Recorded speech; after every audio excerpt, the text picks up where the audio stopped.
Welcome to the Millennial Mustard Seed Podcast. I'm Gary Wayne, and so happy to be back with you. And hopefully, we'll get into a few things that raise a few more eyebrows. Gary, what can I say, man? We were just talking a minute ago, and we're the tip of the spear on that aquatic episodes we dropped a few months back. Super fascinating stuff, man. It's congratulations on a brand new book. Also, I'm going to mention that right on the top.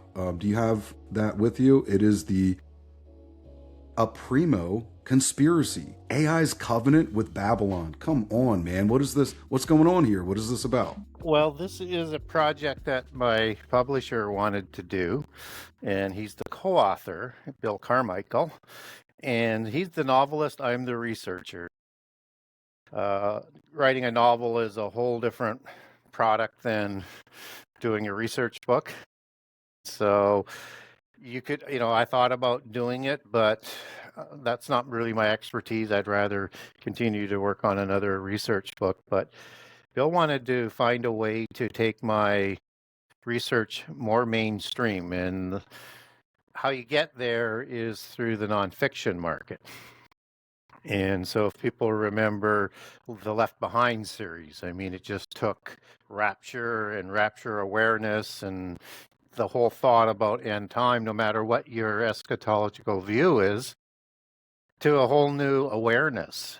And so the concept is Bill wanted to have a weighted sort of aspect on the novel in terms of how AI would affect the end time.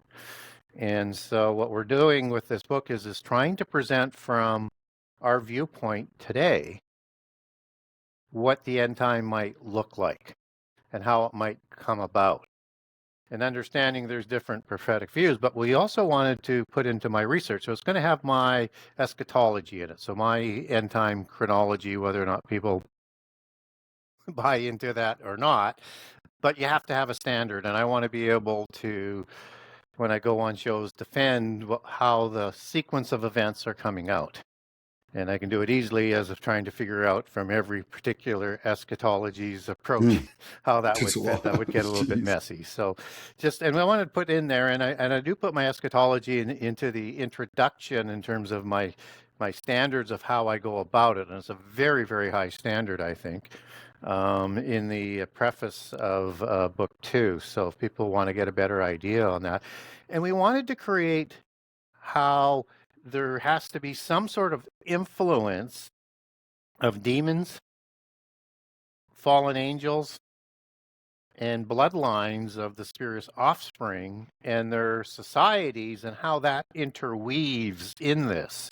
So we want to create some intrigue on it as well. So now we have to create.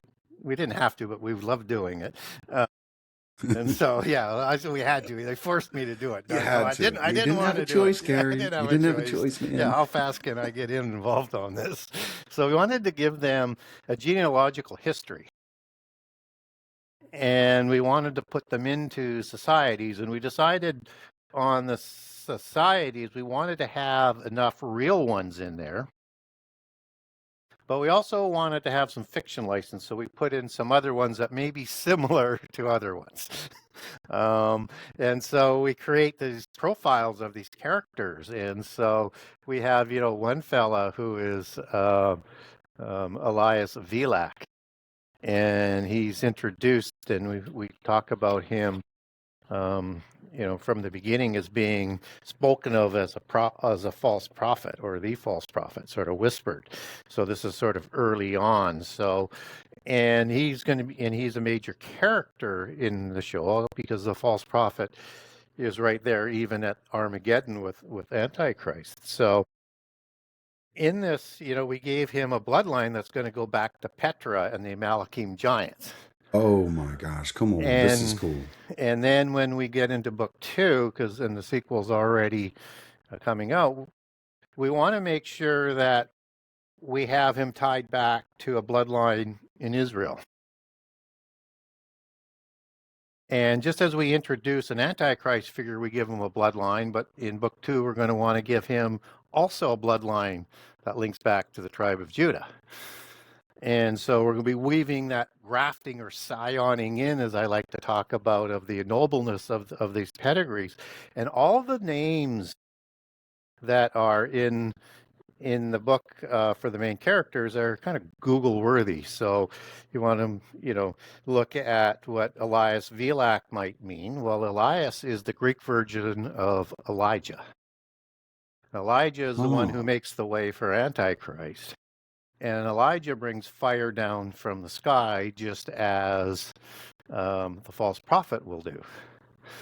And then Vilak is the flip side. Let's get into the fringes here. So okay. it means in Slavic, it means big and great. And Slavic, as in the Scythians, Indo-Aryans, Indo-Europeans, Tuatha De Danann, in that branch of them. And it also means fair and pale white skinned. So now we're talking about giant descriptions, right? And we've taken them Oh back man. to an Alekim blood type. And it's a Celtic clan of as well, specifically with red hair. So you have red hair giants, and for one example, in the Bible, you would have the Horim giants who have red hair, and so we give him a organization that he belongs to called the Black Root Circle. So Black Root, you use that for, in the movie Roots, in terms of the genealogies that sort of go way back, but it's not really based on that, but the spiritual black side of it. And that the circle is the main imagery of polytheism, like wheel worship, So you're right? hitting so close to the actual research, tangible Yes. groups, history. And no disrespect to Kirk Cameron from Yeah. the Left Behind series, but Yeah. this is so much better. I'm so happy that you're Yeah. stepping in the mainstream and Yeah. taking a swing at this because it really does heighten and swell all this information, all your contrarian work, and many others out there like me and you who we have a template for it. Now everybody else is going to get one. Thank you, Yeah, so Barry. those are the types of things that we're going to do it. So, and just to finish off on, I won't go through all the characters, but just to give people a glimpse as to, this book is layered as a novel, as a fiction, but it's got reality that it's being based on. It's almost mythopoetic. Oh my gosh, come on, mythopoetic. I love that. Yeah, so it's based on actual characters and actual people out of prehistory and real eschatology. And the black aspect of it, think of it as, and particularly as a false prophet's going to be um, used as an end time prophecy in his key role, think of the wheat and the tares. And the tares is the Yes. black kernel of the wheat that's Mm. being separated, right? So, It's ringing a bell for the checkered floor idea within the Freemasons, right? Like oh there's the yeah, fall guys yeah, and there's the white hats and black hats, and little do they know yeah. that even within their own sphere, one group is set to fall in order to heighten or raise up this other Yeah, and hat. so just as we're going to have a false Christ, we'll have a true Christ in the novel, and just as there is a true flame, there's a false flame in terms of the allegory for the Holy Spirit. And so flame is an important terminology that goes through it. Anyways, it's an intrigue, and we don't get that far into the book. Actually, Bill wanted to get it done in one book, and I said, "You're not even going to get through the seals." He says, "Oh, no, no, no." And I don't want it to be a book the size of your books. This is a novel. So it's already, became twice as long as he wanted to do it, but we only got to the third seal and an introduction of the fourth seal.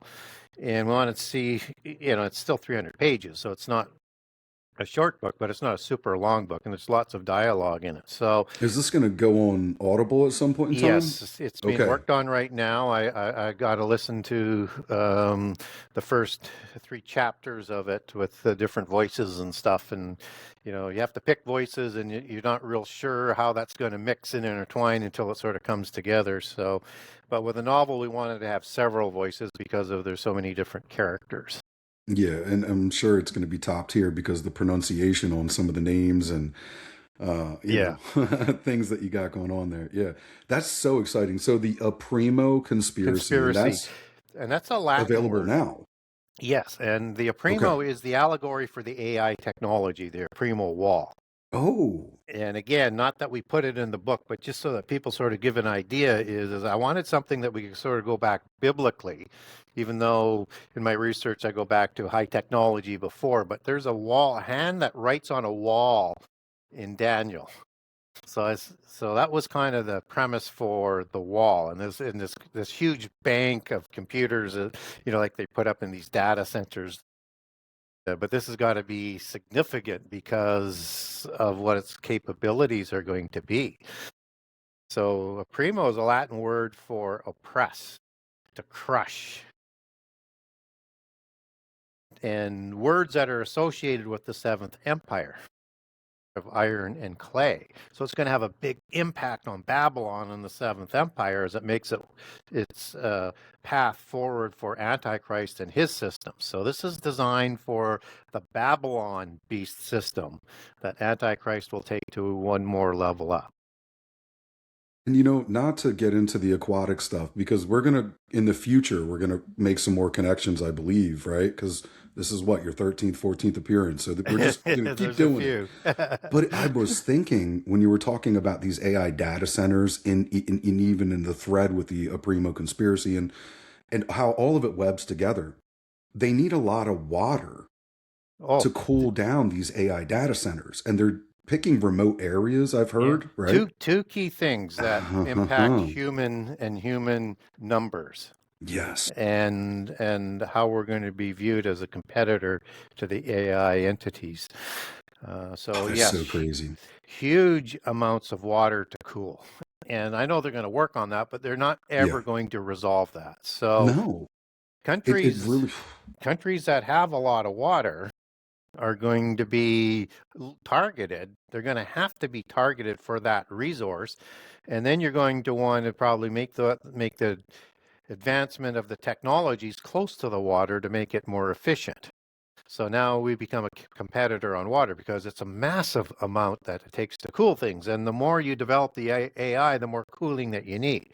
But even more scarier yeah. is the energy that it requires. So in 2023, Progressive whatever we're talking now, we can't comprehend how much energy it's going to require in 10 years from now, yeah, right? we Is can. that the concept? Yeah, we can. And it's absolutely frightening. Some Okay. numbers that I have is like in 2023 in the US, 4% of the total electric output of the US went to data centers and the development of AI. 4%. That was 2023. This year it's going to go 6 to 7%. And it's hitting the point where you're going to start to see where we started to see a couple of years ago the impact of this of brownouts in California and Yeah, other that's right. locations. Yeah. You're going to see more of that. But by 2028, they expect it to hit 20%. And by 2030, 35%. And by 2035, 50%. And you can't build fast enough to do that. No, And that if you're going to be in an it's arms disturbing. race of AI, that means you're going to have to funnel all of your resources to keep up, or you could be taken over by other rising powers who are using AI in their military. And now you can Yeah. imagine all of this has to go to self defense. And we become a Yeah. competitor for the water and for the electricity. And in the meantime, those who run this world have been chasing us off fossil fuels and into electricity in massive, criminally negligent ways and aspects to enforce it for going forward, and with no way to supply it. So you have like New York, for example, going all of their appliances essentially electric. Well, how are they going to be able to supply that? You want all electric vehicles? How are you going to be able to supply that? You can't. So now you get a chance to just crush and oppress the people because you have to Is this going to have that thrust us resource. back into like a stone age? Is this a part of Well, the reset agenda? it'll reestablish the four class feudal system. It'll push the middle class back down where they want it to go. So it's a perfect contrived catastrophe with a contrived created technology to eventually destroy us from the face of the earth. And so, all right, this bridges perfectly kind of into what I was thinking for today's episode. Because once again, the water thing, we're going to come back to it with the aquatic kingdoms and the legalities and the multi layered kind of stacked perspectives of how all that feeds into this bigger picture. One caveat I do got to hash out before I ask the first question: the pyramids, right? Water underneath of the pyramids. Yeah. So, wouldn't it be interesting if with these AI data centers, there's a purpose, a manipulation, a control factor in mind to subjugate the surface level waters, right? For structuring, frequency attacks, whatever they want to do with it, and just digitizing the resource, right? Literally making a digital asset out of the physical water on the earth. But I think they're also going to be tapping into the waters down below, right? Because Yes. most wells are dug 1, Yes. 2, 3, 4, 500 feet underground, Yes. which is the bridge of what I want to talk about today. I want to talk Yep. about underground bases and cave systems, Gary, Yep. because, oh man, there's so much here, and I know you could bring so much to the table on it. So let me just throw something out there and let's start from there. There's a map that is saved in Google, and it is the star systems that mirror the cave systems in the state parks of the United States of America. So there's a direct correlation to star configurations at certain times of the year as to underground cave networks that are represented in USA state parks. The DUMBs, deep underground military bases, whatever we'd like to call them. Gary, just open it up and let's see what direction we start to flow into on these topics. Mm-hmm. So we should understand ancient caves and networks of caves as being ancient. We may be adding to them. We may be renovating them. But we should be looking at this as an ancient technology and to factor in that nothing is new under the sun. What was will be again. And the understanding of this only brings grief and sorrow. And it's going to be like the days of Noah. So in the end time, if it's going to be like the days of Noah and our technology is where it's at, and I know we've covered this sort of concept off probably numerous times on your shows, we're just catching up to that ancient technology. So it's not surprising you're going to have cities like Petra that is mostly underground, that is antediluvian, and no explanation for who built it adequately from secular history. And how they built it. You have Göbekli Tepe, another underground cities. You have other ones. And if you go to the older cities, they have ancient catacombs, like in Rome, like in Paris, and in other ancient cities of the beast empires. This is a standard operational MO, an architectural MO where the true elite can do things in secret. And it's protection. Could be protection from destruction by fire, could be protection from possibly a flood, although I find it difficult that you could generate enough air down there, but who knows what they have access to technology or air supply that we may not know about. So we need to understand that this is something that we should be very much aware of. And when the U.S. was settled, and so you could probably say this is an ancient tradition, because it is, based on some of the things that we've just talked about. They would send, they as in the upper two classes, the Elim, the Elites, the noble ones, Indo-Aryan giant descendants, royales. They would send not their first scion or first son of inheritance, but other siblings of the larger family to the New World to spearhead and to set up and to organize. And in that, they would claim every new city with a town square. If that is familiar, it's all over North America, and it comes from Europe, and it comes from the ancient way of doing things. And in that square, that is represented on a Masonic temple that's in the town square in all of these cities that they claim for themselves with legal rights, where you have this sort of cross, these four quadrants, and they would claim that as the town square, and you'd have a legal building on the north side and the south side. So you would have like a police station, courtrooms, fire station, anything to do with power. They would do the north and south axis and then pick two churches they controlled for the east and west axis. And then they would dig underneath in tunnels where they could do things in secrecy and massive amounts of tunnels. So downtown Toronto has massive amount of tunnels. This New York has massive amount of tunnels. This is a standard. You don't have to go too far to see there's a pattern here. And so they've planned this out very well. And it's like for what? Well, only for disaster of some sort.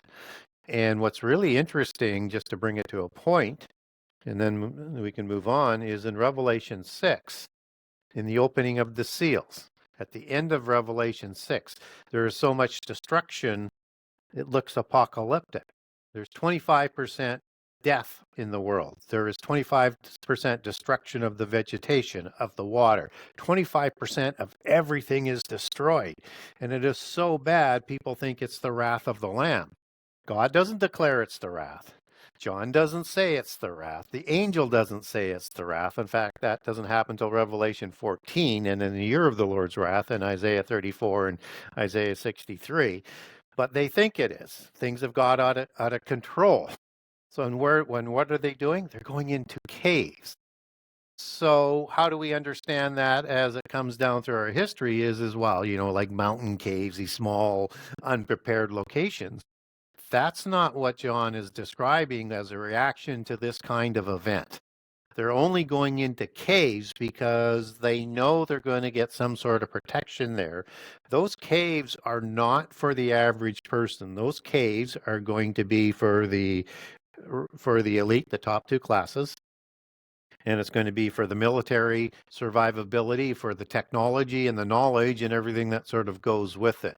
And then whatever else they might have for an ability, but to put in there. But these have been prepared for millennia for the destruction by fire that they want to have happen as their Lord Maitreya, their new Buddha, is coming as an incarnation of Shiva or Mitra, who brings fire of destruction in the end time and incarnates as a Messiah type figure and then recreates a new world out of that destruction in their belief system. Okay, Gary. So crazy, man. Things are popping off in my head. You got my wheel turning again. You definitely got the audience's wheels turning too. So this mirroring of like the stars with the underground bases, it makes me think like it might be an attempt of building the cave tunnel networks to mirror celestial gods as like an attempt of like, hey, we've honored our underground patterns and right tunnels to mimic you as like a form of maybe alliance or protection or something, because the scripture's going to say that they cry even for the rocks to fall and to cover them from the face of him who's coming. Yeah. And now from a positive perspective, against this via negativa that I just shared with the occults doing, the Bible says that the earth itself moans and groans for our identity to be made known unto us. And it's something with like Petra, for example, or any of these ancient sites. I think that with knowledge increasing, knowledge growing, and we are the sons of God who are experiencing this time slot of bringing forth great exploits, if I can say it that way. I think that there's also an unlocking or a redemption purpose in understanding these underground cave systems, the ancient ones, more or less, right? Yeah. What are your thoughts on those? Yeah. two So points? let's start right back from what you laid out at the beginning. And one thing I didn't cover off because you talked about it in the opening is that what the heck is the celestial alignments being done in association with this? Aha. And that takes technology, and this is a pattern. This is an MO again. So that if you look at anything in polytheism that they built, it was to honor the pantheon of the gods, and specifically for ones that they might have a genealogical lineage back to for extra protection because of that specific sort of worship that would be applied with it. And that not only would they have celestial alignments, like with the Sphinx and the pyramids, for example, with those celestial alignments, one just mimicking Orion for number one, and then an association for the exact positioning of Orion and 10,500 for the Sphinx and its location, if I've recalled those details correctly. But people sort of, you're starting to get an understanding. There's how could ancient people do that? Hey, we haven't even asked how they could build the pyramids, but how could they do that with that type of masonry that we can't do today? There's a technology we're still catching up to, and we always need to underline that. But also, sacred geometry is in there as well, and also earth ratios built in.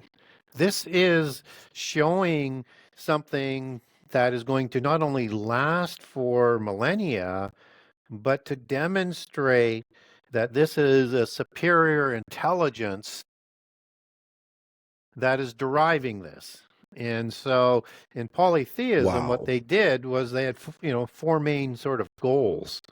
When they formed the seven sacred sciences, as I talk about in book one, into the mystical religions, and it becomes a knowledge religion. That's why AI and knowledge, you have to associate the two. It's not secular, it's religious. They're building a religious weapon and technology for down the road, which is why it ultimately will come out in the image of the beast coming together, right? But sticking with what we're talking about here in terms of this knowledge cult, when they formed mysticism, they wanted to lead people away from God and give them an alternative. And that's what Cain starts with. Cain goes on to Enoch, who breaks the knowledge into the seven sciences, and then they create the mystical religion. But they're not just satisfied with that. They want to not give God credit for anything, and they want to slander God in the process. So, in science, you don't see anything associated with the God of the Bible or any sort of creation aspect of it, because they just were trying to move people away from God, right? And so they name everything after their gods, whether it's Sophia with AI, or it's, Apollo on a space mission, or, Dragon that's used in the space. I mean, everything to do with science is named after their history, their genealogy, their giant bloodlines, and their gods. And then the fourth thing is to honor the pantheon of the gods. So when you're honoring them, you're not just building images to honor them. They become religious sites of technology as you wed that back together. So now if you link into the pyramids and let's say ziggurats that were built around the Euphrates, and the pyramids very close to the Nile, and there's information that would suggest that the Nile ran very close into where the Sphinx and the pyramids were located, that they also located these places of architecture on energy grids and ley lines, as we would know that in sort of modern terms, and in association with all of these other sacred geometry and celestial alignments that we are talking about. Like So the now, stars, right? yeah, Mimicking the stars up above. yes, That's crazy. So, what about underground waterways? What about, we think of ley lines as being surface and representation only, but is there an underground energy source yes. way Well, and through the waters, the that's where it caves? comes from, is from the earth and up. And so they believe they use that as an allegory of the technology and of the power of the gods, because the gods live in the earth in another dimension. And you need that technology to just not only go into the earth, but to pass into that other crossing into Nibiru from Nibiru Key. Not, and everybody thinks Nibiru is planet Earth. No, it's Nibiru Key in Sumeria. And Nibiru is the crossing over within the planet. Okay. So they don't tell you the whole story They- on. that's I mean, crazy. can you say Nibiru is associated with the planet Earth? Absolutely, or another planet? Absolutely, but it's associated specifically, and key is Earth. Nibiru, it's a compounded word, and you have an extension into the other world. So the gods rule from the other world, Hades or Sheol. And that's where the offspring want to get to. And one can also say that survivors of the offspring, who aren't sort of visibly walking amongst us all the time, are coming through portals because they would have a technology to go back and forth. And portals is a standard doctrine within polytheism. So now, if you're saying, well, how would you be able to survive a flood if that was the disaster that was coming?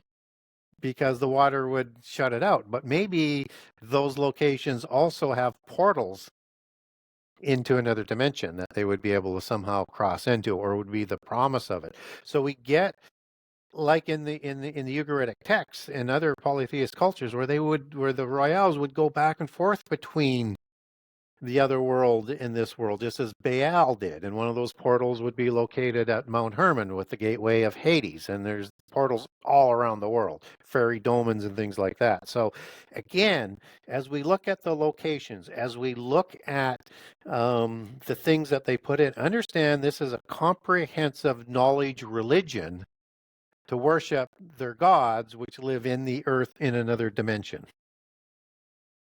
Wild, wild stuff. So portals, wormholes, dimensional planes. Like, so let's talk about where this might show up in the access of the ancient pantheon, right? And even if you feel so led, help me understand the difference between a wormhole or a portal, right? Yeah. And then let's walk into biblically, this is not a foreign concept. Let's just go there for a second. I kind of want to clean up those definitions and understand a little bit more about portals and wormholes. Yeah, and again, this is getting into some pretty nerdy science, but and I don't want to make light of very complicated stuff. But the simple understanding is this is angelic technology. So let's understand where we live with the information that we know. So there are three heavens biblically. One is where God lives in another dimension. We already talked about another dimension that's within the earth where the fallen angels reside. And so angelic technology, in terms of access to these worlds, physical and spiritual or interdimensional, seem to have some sort of gate or an access to it. So this technology seems to split into two. They're probably based in the same technology, but just nuanced to do something different. So, as we would understand a wormhole, that's seemingly more to travel within the physical universe. But it is, as we understand the universe, we have three heavens. I talked about the one where God dwells, but then we have a heaven that's between the firmament and the earth. And the firmament, biblically, is as far as the sun, however far that is, whether it's 93 million miles away or it's less, doesn't matter. And all the planets that are in it, it includes all of those planets within the firmament. And then you have what's outside the firmament. Now, things may be restricted within the firmament as to how to access out of that, but maybe you do need a technology like a wormhole to get out of that into other parts of the physical universe, which would be akin to, but not necessarily moving into another dimension, which would be the second aspect, because in this case, the dimension of Hades is in the same location, but in a different wavelength as what the earth is. And we don't know where heaven is, but it's like the third heaven, right? So it's like it could be outside the firmament and in another dimension, which may now interconnect those. But again, we don't have biblical knowledge on that. But there is this ability to say, if you're going to have a universe of that size, you need a technology that's going to take you from one place to another place. And we have no idea what God has going around in that. Maybe nothing, maybe something to be done down the road, whatever. We don't know. We're not told biblically, but you have to be able to get there. Even if you're in a spirit form, you're going to need something that's going to get you there, and in a way that even um, sort of takes care of the issue of a day is 1,000 years, right?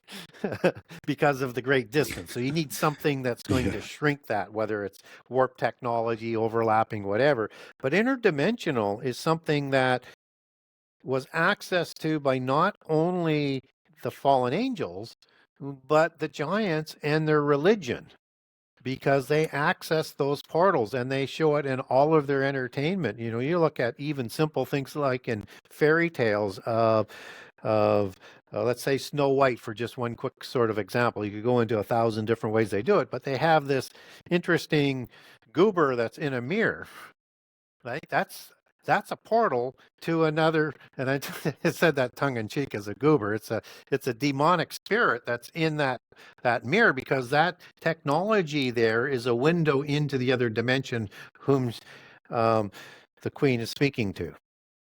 Okay, so with this kind of stacked idea of, the heavens, and are they simultaneously side by side, but you need a certain frequency or some type of veil Yeah, access, right, from one to the other. It's very yeah. interesting. Can I With just sort of get into that, just Please, because I'm yeah, sure please there's do. a lot of Okay. Christians out there saying, okay, he's way outside the Bible here. Even though I've done some connections, let's go to Ezekiel 39 just quickly. And in Ezekiel 39, this is the Gog war in the end time. And this is in the time of the burial of the Gog army. And you have some entities that are roaming the earth within the dead army there. And they're either called travelers or passengers in the translation. And that goes back to the Hebrew word abar, and it can have a lot of different meanings. But it's also used in as a crossing, and a crossing as in death, as you get it into the books of Job and things like that. All of a sudden now, when we're talking about this bridge, this crossing, this moving into another dimension, these are Gibborim that are involved in the war in Ezekiel 38:9, which can describe giants and their disembodied spirits, likely being the passengers that go back and forth. And so now we have a biblical understanding of a crossing into death, into Hades or Sheol, as we would understand that sort of allegorically, um, and that this is happening in the end time with the development of technology, which means we're gaining knowledge to be able to tap into portal technology.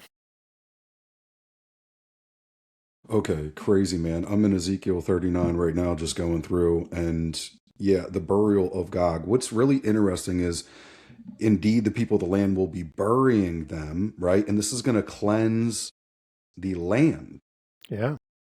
right? And it's talking about, prior to that, if we went up to God's armies destroyed in Ezekiel 39, verse 1, and when you go down, not verse 1, I'm sorry, but when you go down, it talks about them being buried into the earth. Yes. And so it's really interesting that there's like this separation. We know in science, which I won't disrespect science or try to make light of it either, but we have the crust of the earth, we have these different layers of the earth, right?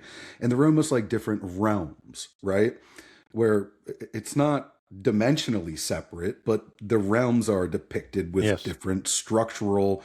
You have the crust of the earth, right, where you have clay and dirt and rock, and Hmm. then you get into these deeper layers.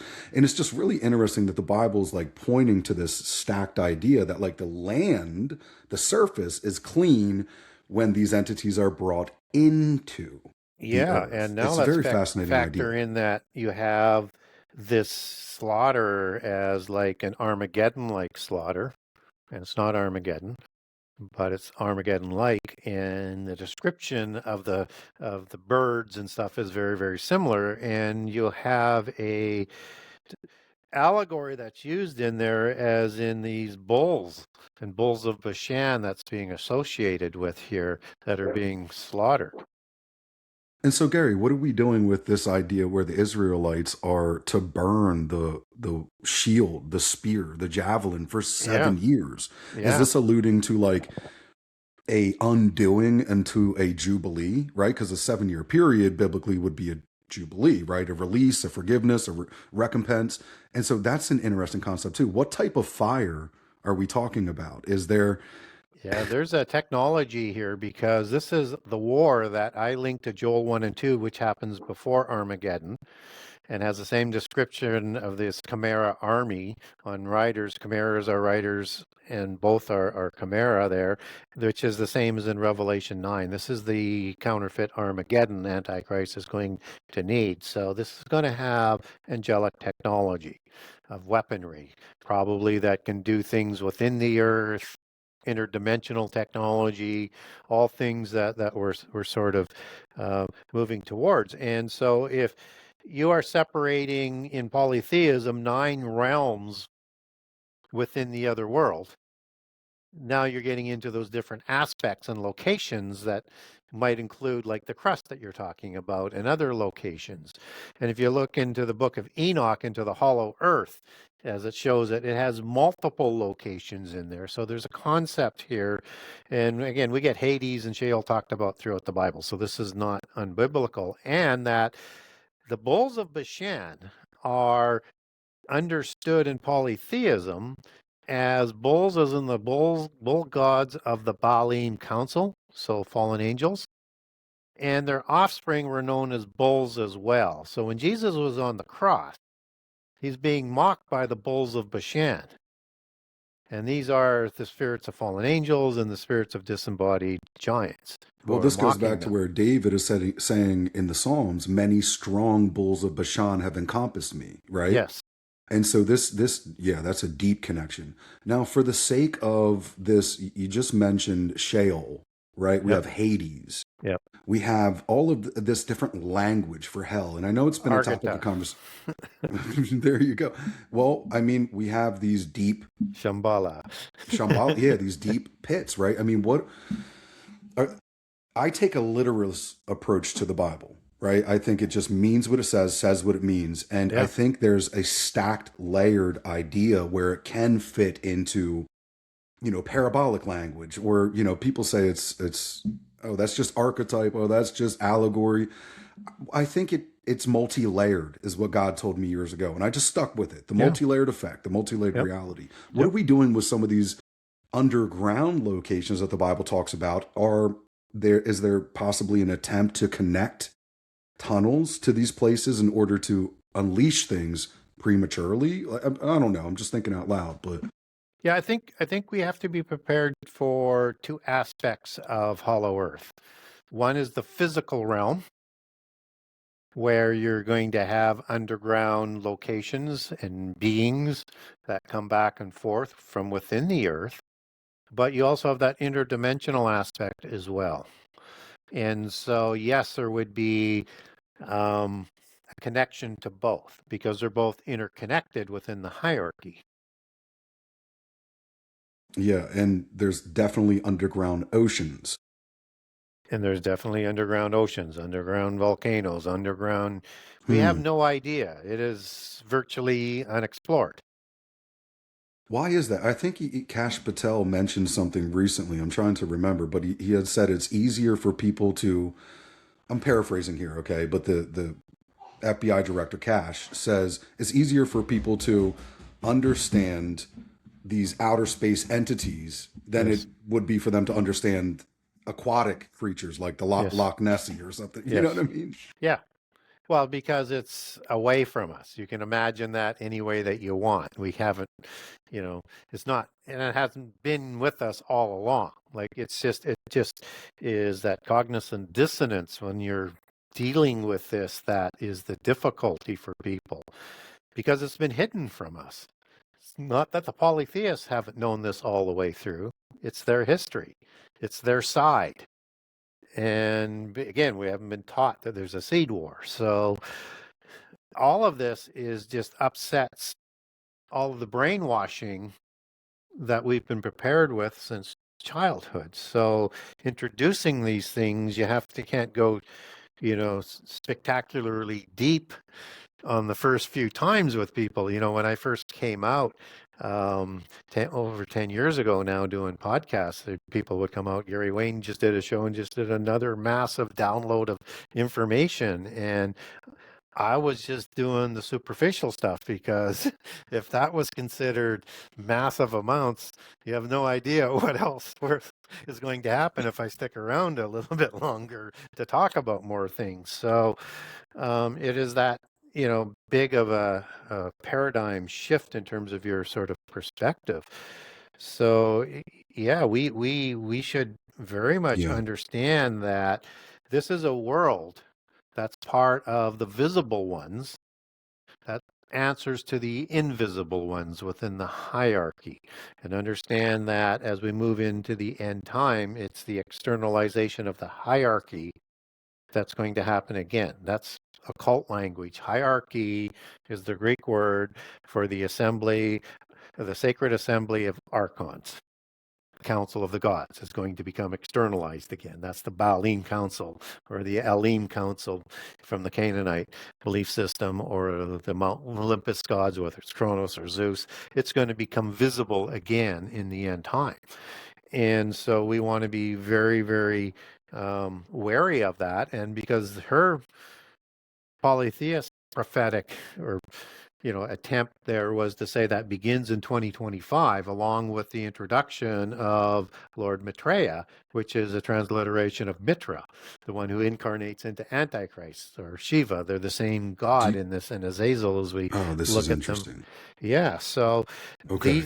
these are things that are throughout the world, and they have different sort of names for the gods and individuals, but they're talking about the same beings and what's going to happen. So it's important to understand that the what we get told is what they want us, how they want us to interpret it.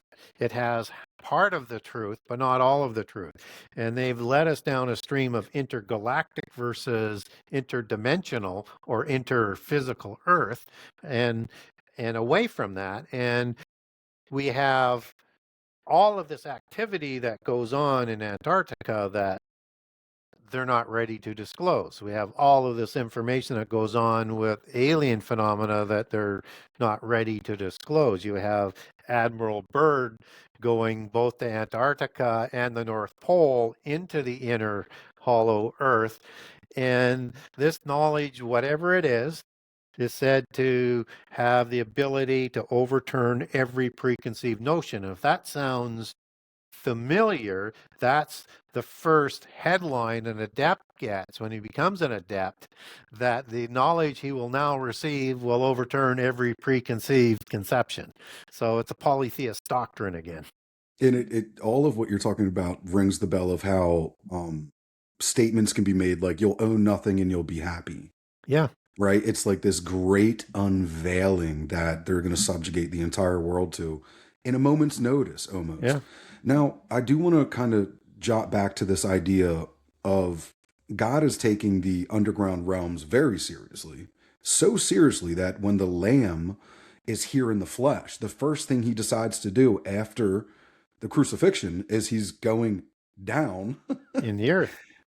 Let's talk about, I mean, if God's taking it seriously and the words depicting it, it is imperative that we at least have a better answer and framework for what's going on here. And I know that you can help us with this. Yeah, and when we look at in the earth, we have to be careful of that term. The only way you know is that specifically talking about in the earth is to take it back to the original language. And so exactly, some of the ones you could rule out, that is licensed by the translator, but other passages, and there are many, I won't go through them all, but they talk about in the earth, beings in the earth. And particularly in the end time, we get these passages of these beings in the earth. So that's why it becomes relevant as we get closer to the days of Noah and the technology. Even like the in language the of under the Euphrates. Like, what do we do with that too? Yeah. What do we do with that? Yeah. With the 4 angels that are chained there that will be released. And so, again, we've been dumbed down. We've been told not to look at that. You can't believe what that says. Here's what it really means. That's the polytheist hermeneutic approach. That's designed to keep us dumb. And people buy into it all the time, and it allows them to believe anything that they want. So in 1 Peter 3, when Jesus is still in the grave, he goes in the earth to the spirits who committed crimes in the time of the flood. That's the information that's being told us there. Well, who's in this prison? Well, in other passages like 2 Peter 2 and Jude 1:6, these are fallen angels that are in the pit prison for the crimes they did both before the flood and just after the flood, and that the crimes at Sodom were the same crimes that were done before the flood. So you can create a parallel there of what was being done was being done there again. So that would mean the offspring gods would also go to the pit prison. So that's why we don't see like Baal, and he's said to be killed as well. Well, you can't kill an immortal. El already went there. He's dead. Apparently Baal killed him, but you can't kill an immortal. But you can make them like Dad in this prison until they're going to be released in the end time. In Ezekiel 32, we get told of the strong ones in the pit prison. And that's El. These are angels or a god. But we also get told of the mighty ones that are there, called terrible ones, the Eritim. And these are the ones who did terrible things while on earth. And we get individuals that are named as part of these terrible ones that walk the earth, but there's more of them, and these are all locked into the sides of the pit prison. These are the evil, the worst of the disembodied spirits of the giants. When they were killed, they went directly there. So this is literally an underground supermax prison. Yes. This is the worst of the worst. And likely in another dimension versus within the physical aspect of the earth. And so this is where Jesus goes. And I talk about in some shows that at that point in time, this is where Jesus basically tells them, when I am resurrected on the Sunday that's to come, the first day of the week, your rebellion is officially over. And that the archons, the archangels, the ones who run the council of the gods that we talked about, hierarchy, sacred assembly of archons, the rulers, arche, as it comes out of the Greek, had they known about the resurrection, they wouldn't have had Jesus crucified, according to 1 Corinthians. Okay, so they didn't know about that. And now he's there to say, here's what's going to happen. But people will say, well, you don't have that there, so you're just adding to Scripture. Well, that's where you have to put on your critical analysis hat and know that this has got to be understood in the context of the days of Noah, those crimes, and something new is going on here. Just as when Jesus is going to be resurrected, he's going to create a new body that can go interdimensionally, which couldn't happen before. You had to take your own oiketeria and make your own soul or body to be in the physical world. So something new is going to happen there. So if you now connect in Colossians 2 and in 14 to 15, you have a passage in there that's going to talk about these principalities and powers, right? And that Jesus, with the cross, was going to openly and did openly show he triumphed over them. So these are talking about the ones that he's talking about in there. And this comes in a passage that's talking about, and he's making a spectacle of them in Colossians. And I'm going to get into that in a second. But this is a passage where that was 14 and 15 in Colossians 2. In verse 18, you have a passage of saying, do not worship angels and the rudiments of the world, which are the elementals as they're recorded in Galatians, right? Exactly. So that's part of the spurious offspring, part of the physical sort of hierarchy, right? So there's something more going on here, and that And so you got the time of the cross located. We have the physical and the spiritual rebellious hierarchy, and then you move over to one Ephesians 4:8, and it's going to talk about Jesus who took the captivity captives, which is very difficult, weird kind of language, and he paraded them out when he ascended on high. So it's talking about in the time of the resurrection. And we get a passage in the book of Judges in 5:12 where it talks about the same term, captivity, captives, and it means prisoners there. It's marching out the prisoners. The prisoners of the pit prisons are being marched out to be made a spectacle of. Okay, so now it's building, but it doesn't end there. That's the great thing Oh my about this, gosh. is that Paul is actually quoting, when he uses captivity captive, he is quoting Psalm 68. And that whole chapter of Psalms 68 is about the parading and the spectacle where the enemies of God are taken to where? Mount Hermon, Bashan. Yeah. And sentence is Yeah. pronounced on them. And all of this information is presented through all the way out in Psalm 68. So in 68:15, you're going to have the hill of Bashan, which is Mount Hermon. Mountain, as the hill could be mountain of Bashan. And Bashan is the region. And this is where judgment is pronounced on them. And then he takes them back to the prison because they're not going to be released until the end time.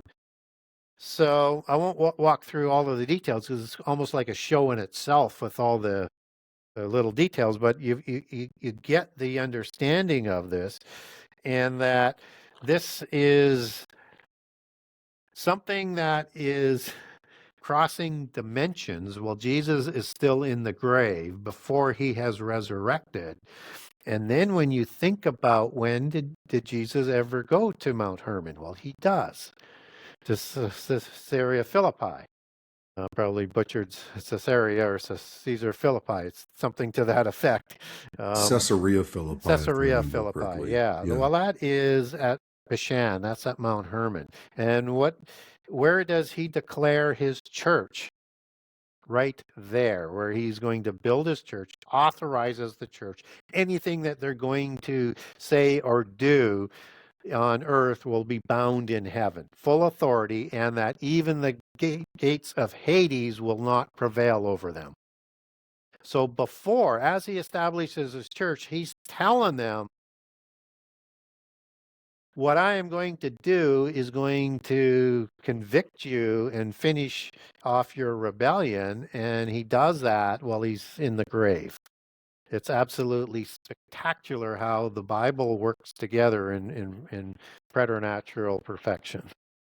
Unbelievable. I mean, just the concept of these gates and these bars being broken, right? It's mentioned numerous times. It Yeah. really, and with everything being multi-layered, it's not too far-fetched to say, well, we're getting iron or any metals from the earth that's typically scattered, needs to be collected.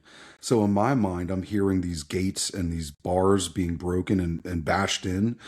It's almost like the strength of the earth itself, the rebellion that's within the earth, right? And that Yes. counterpart is like, if the earth is moaning and groaning for identity, like we're made of the Ethrets, right?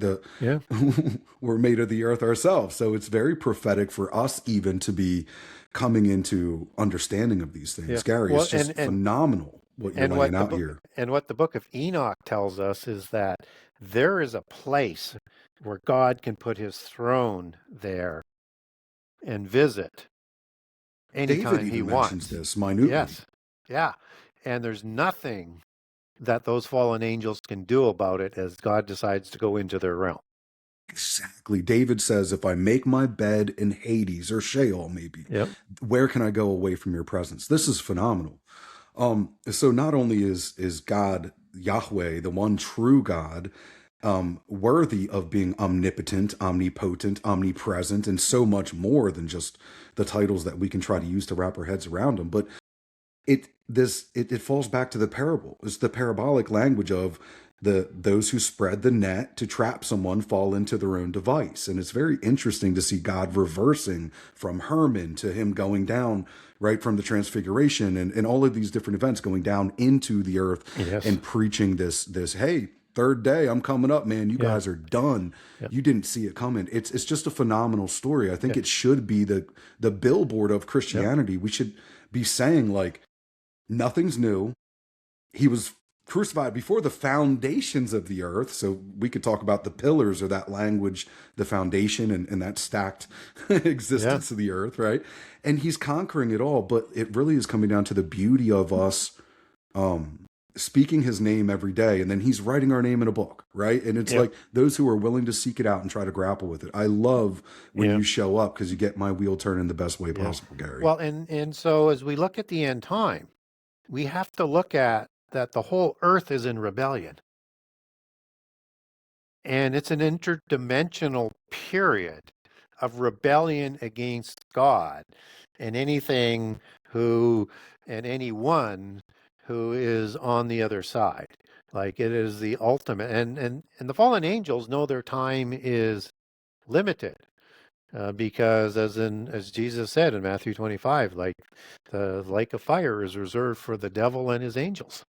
And the demoniac are saying it's not the time yet when the Yeah. Christ is walking, right? Do you Yeah. think that this is pointing to?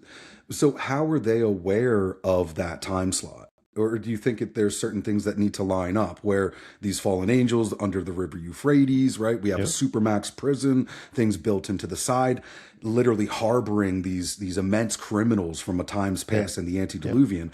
So What are they looking for? They're That looking for final? to move things into the days of Noah sooner. They want this showdown.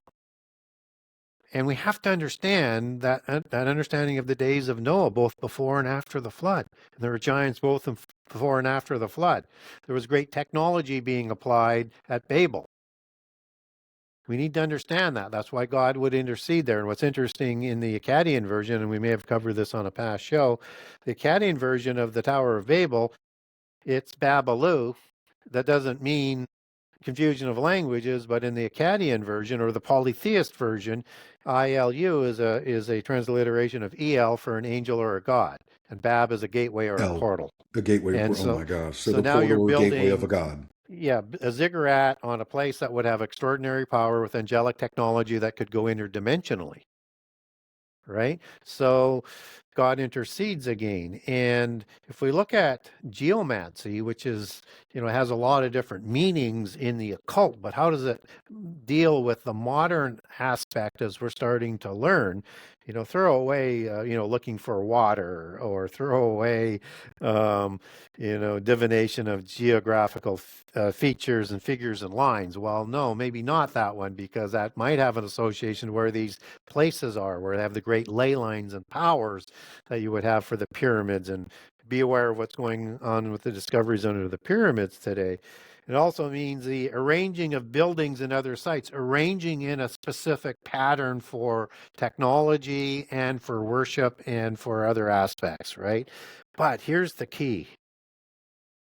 It is also used for finding and changing the energy flow of the earth, geomancy. And a geomancer is understood in the occult as a gatekeeper who can create portals between worlds. So this is that knowledge religion that's coming to play. And people might say, well, you've done a lot of assumptions about what happened before the days of Noah. You have no proof of this sort of technology, except that we're still catching up to that, but fine. But there is a little bit of proof here and there for this technology, and understand that those who rule this world, they want to keep us like mushrooms. Otherwise, if that many people, because there's only like 1% of them that really control the world, or whatever that number is, they would lose control. So there's a FOIA request that I like to talk about every once in a while, and I don't know whether I've done it on your show or not, but I've had it for a number of years, and I kind of It keep doesn't it. really ring a bell. I kind of Yeah. keep it happy. That's the printout, and that's the full pages where it comes out. This comes Okay. out of the U.S., and it was done by a person by the name of Denetra D. Senegar, who worked in the Hillary Clinton office. And quick history is that Hillary Clinton, wife of Bill Clinton, also was Secretary of State during the Iraq War. Okay, or in and around that period. And so, in the FOIA number is F-2019-02110. Okay, so have a legitimate one that anybody can Google and actually have the links where you can click on it. You don't get the information that they got, but you can get what they were looking for. So it says Denetra D. Senegar requesting documents pertaining to the resurrection chamber of Gilgamesh. Resurrection chamber. That's angelic technology that could bring somebody from the dead or repair them. What other technology would be associated with that angelic technology? And they also wanted to know the location of his body and the location of the buried Nephilim. Okay. Now, So like why a would you resur want the bodies, the DNA? You'd want that DNA for making a modern giant Jurassic Park sort of scenario. So a chamber. You know, it's Yeah, interesting looking at sarcophagus. a sarcophagi, and it's like a healing bed Yeah, almost. And what do we see? The counterpart, a quantum med bed, yeah, we're right? seeing the Is digital medical quantum bed that's going to be interdimensional technology yes. because it's quantum. So it's almost like, all right, I don't know if I'm off track here, but I'm going to think just openly because I process by thinking out loud and speaking things, right? Which can get me in trouble sometimes, Yeah, but sometimes it's a good thing. yeah, This, because the mind can be a little bit messy. the line, yeah, definitely can be a little bit messy. This idea of the Fibonacci sequence or like this natural, you know, the 369, we see a lot of Yeah, this perversion within the occultic realm. yeah, It's almost like they're trying to perfect and build within a natural state where it can almost be cloaked or it yep, can exist with a authority of some sort, right? Like after the kinds, we know when we're reading the Bible, each after its kind, and we know that there's a a big problem, right? For the mixing and the mingling and the chimeras. They know that's a big no-no. Read the book of Enoch, right? We're going to go copulate with women. We're going to teach them about all these cool things. And they're like, so I think that they're trying to get it as close as possible to almost cloak it within these parameters of the natural state that God made it, and then get man who has dominion involved in superseding this spiritual legality over, yeah, right? And then they're trying corrupting it, to, I feel like corrupting they're it. corrupting it. I feel like they're walking this tight line of how much can we get away with and what results in the most corruption possible. Yeah, Well, right? Does yeah, that even make sense? I mean, yeah. it's kind of messy, Remember but that before the flood, and one of the reasons for the flood is the whole earth and all flesh was corrupted. That means, that's a Hebrew word shakath, that means to destroy, to ruin, to pervert, to decay. That would mean all the DNA, all the genomes, and anything else to do with what grows on the earth. It's been corrupted. And there's a way of doing that without sort of the sledgehammer approach with, pollution and stuff like that. That's one way, but that's not high tech, right? We need to think differently here when we're talking about storing, quantum and DNA yes, and interdimensional, and that they believe that both the universe and the earth, so in this physical world, is a cryptogram. So you need currency that goes interdimensionally, cryptocurrency, okay, geomancy.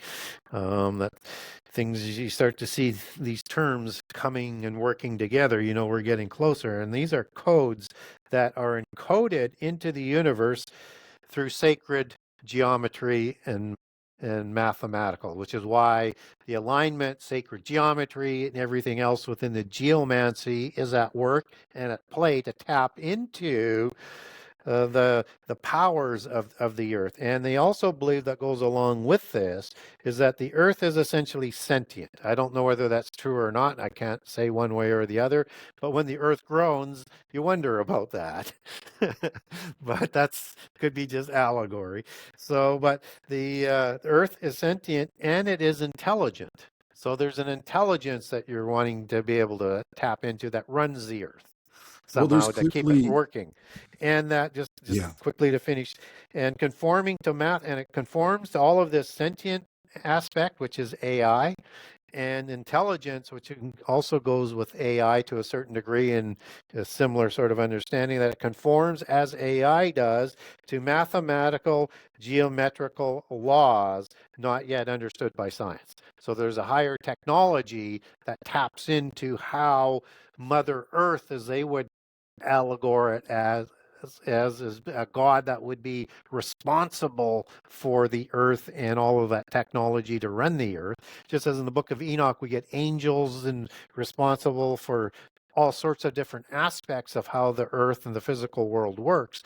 Think about it in that sort of manner, about this technology that they're trying to tap into with all of this geomancy and crypto sciences. And I have to say that when you see Superman, whose name is Kal-El, which is, you know, and you understand that Nimrod became a Gibborim, Nimrod, Kal-El, Gibbor. And his name isn't Clark Kent; it's Kal-El, and his father is Jor-El of the House of El. They come from the planet Krypton. You But have to on, understand yes. they've layered their knowledge into a simple little piece of entertainment, and Mm. that goes to the heart of their history, their genealogy, and what they're trying to bring back. And that's so fascinating because with the whole Superman idea there, the Uberman, right, is Yeah, that Superman is normal on his home planet, yeah, right? Because the dimensional, yeah, um, the way things work there are different. But when he comes yeah, here, yeah, right, when he's introduced to Earth, yeah, he's super strong. He's got yeah. laser vision. He's got all this stuff. So it's And really he's a interesting with that. dragon. He's a dragon messiah. A He's dragon, the exactly. Which and is interesting understand about this that. concept between the spirit realm and the walk ins, right? Like they're looking for a template to, or a body prophetically, for a walk in, a Yes. presenter to Yep. come and bring some of the abilities of a different dimension here. And he's going to call Yes. down fire. And he's going to, I mean, this is crazy. The connections are great. Yeah, and you look at that serpentine S on there, Baal and El were Uraeus gods, serpentine flying gods, dragon gods, seraphim, watchers. Now, Gary, what do we do with this? Because obviously the Asian culture is associated heavily with dragons, dracons, right? These Yeah, flying serpents. You can't get away from them, man. And this is a conversation I want to have with you in the future about yeah, dinosaurs. But yeah. I want to set it up like we did the Cynocephali series. Remember, we did 2 parts on Yes, Dogman, and that was yeah. next level too, man. But all right, so why are they called the dragon people? And what is being concealed maybe in those lands? I think about the Himalayan mountains, Yep. laying. And when you look at it from certain angles, it might look like a dragon Nephilim giant Hmm. laying on his side. There's a lot of connections with the dragon people that come out of Asia. Yeah. Why do you think that that culture is so deeply entangled with the dragon philosophy and So imagery? in their prehistory, they have watcher gods, and there's a few. There's like Tengu gods, um, and part in the Tengu gods. Sometimes you get them as bird-like gods and dog-like gods, but typically Yeah. the dragon creator gods are serpentine dragons, heavenly dragons. Seraphim are six-winged serpent-faced dragons. Dragon creator gods are watchers. Seraphim are watchers. Watchers, as it shows up in Daniel 4, they're in charge of the earth, both through the religious sort of aspect and the governance sort of aspect. They populate most of the polytheist pantheons at the top. So the Uraeus gods, Osiris was a Uraeus god, so was his consort. So are all of the Baalim, mostly Uraeus gods or serpentine gods. You have the Nagas in China. You have the feathered and plumed serpents in the Popol Vuh in Central and South America. Quetzalcoatl, isn't he a Yeah, South American yep, feathered serpent, yep. if I'm These are remembering correctly? all Wow. seraphim, rebellious seraphim. Now, they're the ones, as the sons of God, who populated most of the Nephilim. Not all, because cherubim, I think, also did, and maybe other watchers. But they tended to, when they took a physical form, they would be worshipped in their serpentine manner, which is why they populate most of the pantheons as the dominant god. Right? So when they took a physical form, they created their own oiketerion, meaning a dwelling place for the spirit, and they left their habitation in heaven, oiketerion, dwelling place for the spirit. So there's a heavenly oiketerion and a physical oiketerion, just as 2 Corinthians Absolutely. 5:2 talks about. The house in heaven we groan for, and Yes. the house and that house in heaven is oiketerion, meaning dwelling place for a spirit. And this is Eh, where Jude talks about the disrobing of the former estate, the Okaterion yes, there in Jude. yes, that's exactly where it is. So they're going to need to create a soul and a body which is of the physical world for their spirit to merge into, to interact physically in this world. Just as in Hebrews 13, we can run across an angel unaware, so we want to be nice to strangers.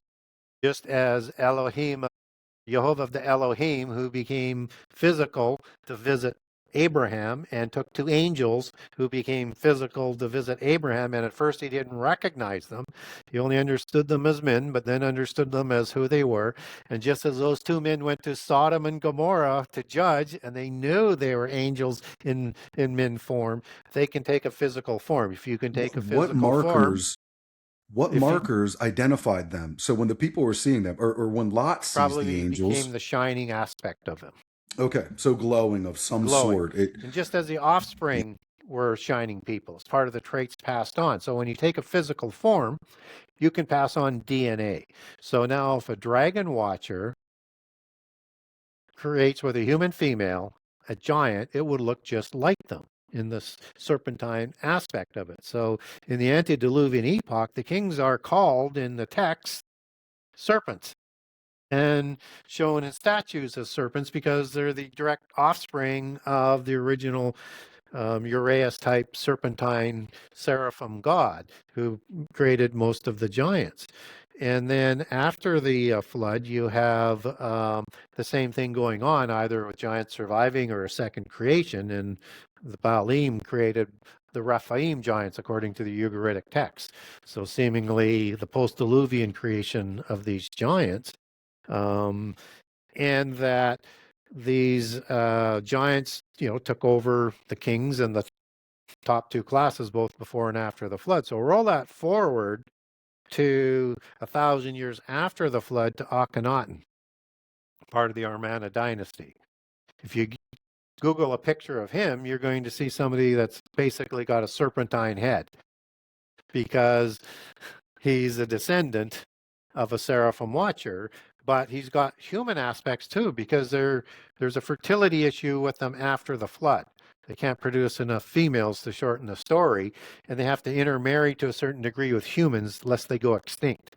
So over 1,000 years after the flood, you get this long protruding chin, very high cheekbones, these large wraparound eyes that would glow and light up a room, and this big cone head, this elongated skull, usually covered with a hat, but not always. You can Google ones with each.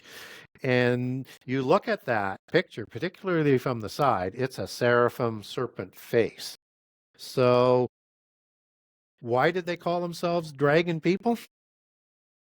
Because they're the descendants of a specific celestial mafia godfather of the seraphim rank and of a specific offspring that looked just like them. That is wild. Now, as you're talking, I'm also thinking with the dragon being at the top of the pantheon in many of these depictions, intercultural, different ways. It's almost like the Asians embrace the dragon because it's not limited to the surface of the earth or Yeah, under the earth. yeah, So there's almost like a pecking order. yeah. And I start thinking now about the Great Wall of China, which I've thought about many different times. And, it's almost like they're embracing the dragon because it wasn't limited to the ability to hinder these foot soldiers, right? And as far as stuff goes underneath the earth, there's plenty that we can continue to entertain there. But yeah, very interesting. Very interesting. Does all of the dragon language tie back to the serpent in the garden being a Nahash, a shining one? I think Because that's a that's separate being. is okay. So let's separate those two. And because which one's working for what one, or what do you think the order is here? Because somebody's clearly carrying out an order, a created beast, wiser than all the other beasts, Yep. that's in the garden already. Yeah. Adam and Eve are not surprised by this creature. Oh my gosh, it can talk. No, it's very normal. Like, hey, we met up and we're having a conversation. It's business as usual. Let's talk about that. Yeah. So the Nahash is a word that is in Hebrew meaning serpent. It's also a word that has a source word that carries some of the meaning with it as a derivative. And that can mean a necromancer, a sorcerer, a wizard, something in the priest class. The Gnostics believe that the serpent being was taller than a human, actually the size of a camel, and could do all of the work for humans, and was at the apex before Adam, even above the people of day six.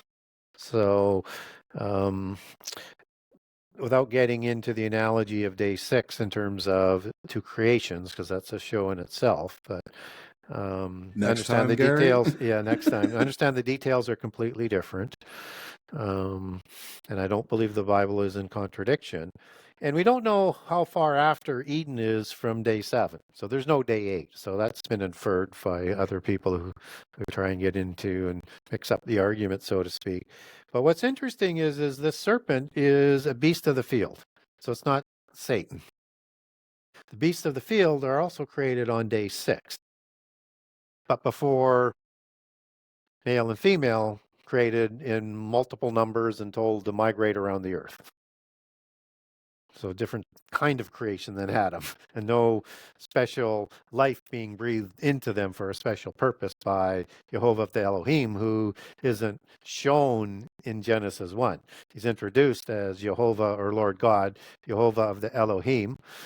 Um, and he's the one who creates Adam and will be the one that interacts with us and then becomes flesh as Jesus. Okay. It's very So, interesting, Gary. but he also says, I am in Genesis 1.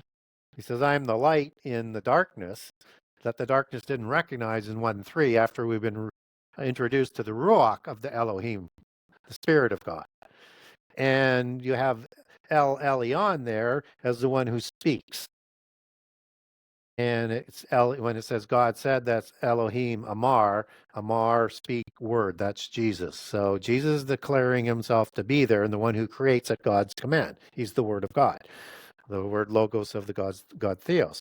And so you have on day six, the serpent being created, and then you get humans. Well, how long is a day? We don't know.